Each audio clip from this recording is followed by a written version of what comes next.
Ajwa road પર આવેલા આદિશક્તિ ગરબા મહોત્સવના ગ્રાઉન્ડના પંડાલમાં પેશાબ કરનાર ઈસમને આયોજકો દ્વારા પકડતા તે બેટરી ચોરી કરી રહ્યો હોવાનું ફલિત થતાં બાપોદ પોલીસ મથકને સોંપવામાં આવ્યું હતું. વડોદરા શહેરના આજવા રોડ પર આદિશક્તિ ગરબા મહોત્સવના પંડાલમાં એક અજાણ્યા ઈસમ દ્વારા પૈસા આપ કરવામાં આવતા આયોજકો દ્વારા તેને પકડી પાડવામાં આવ્યો હતો. જો કે તેની પૂછપરછમાં તેના ખિસ્સામાંથી ગાંજાની પડીકી અને પોતે બેટરી ચોરી કરી હોવાની કબૂલાત કરી હતી. જે મામલે આયોજકો દ્વારા તેને પકડી બાપોદ પોલીસ મથકને હવાલે કરવામાં આવ્યો છે.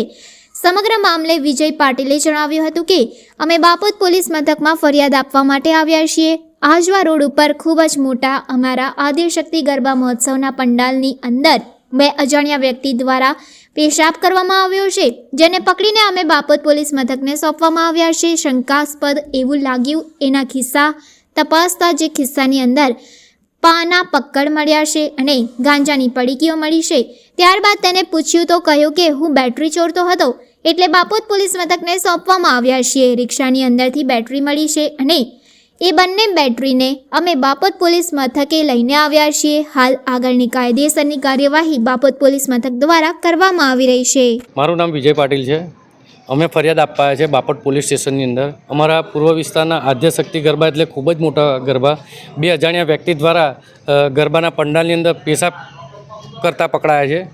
તો તેને અમે બાપોદ પોલીસ સ્ટેશન લઈને આવ્યા છીએ. શા માટે લઈને આવ્યા? ઘટના એવી ઘટી હતી કે તપાસ કરતાં રિક્ષાની અંદર બે બેટરી મળી અને એના ખિસ્સા તપાસતા ખિસ્સાની અંદર પાના પક્કડ અને ગાંજાની પડીકી મળી. અમે બાપોદ પોલીસ સ્ટેશનની અંદર તેમને સોંપ્યા છે. કેવી રીતે શંકા કરી તમને કે આ લોકો આવું કરવા આવ્યા? એ લોકોને પૂછતા એ લોકો કીધું અમે પેશાબ કરવા. તો ભાઈ પેશાબ કરવા તમે પંડાલની અંદર પેશાબ કરો છો? તપાસ કરતાં જાણવા મળ્યું એક ભાઈ રિક્ષા લઈને ભાગવા જતા હતા ને, તો રિક્ષાની અંદર જોયું તો ત્યાંની બે બેટરી રિક્ષાની અંદર હતી.